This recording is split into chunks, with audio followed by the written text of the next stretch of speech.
The tragedy for too many of these kids is that they only realise that there's a real problem in their own mind until they're too old to reconnect because the parent has died. And that's the biggest tragedy of all.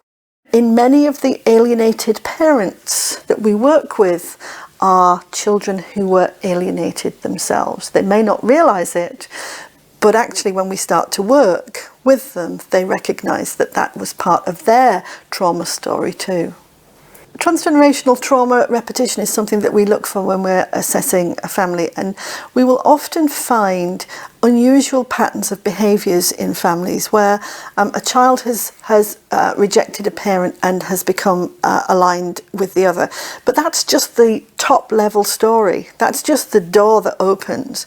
Beyond that, what we see are patterns of very strong enmeshment and very strong idealisation, which are mirrored through the generations. So if we go up a generation, we'll see that the mom, who is very, very enmeshed with her daughter, was also enmeshed with her mother.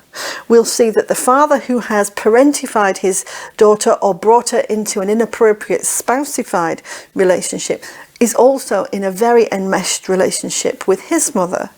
And so these patterns of behaviour have been passed down the generation and normalised. And we think from research, Jill Solberg particularly talks about transgenerational trauma being handed down through the generations through the attachment processes. And it's a complex issue.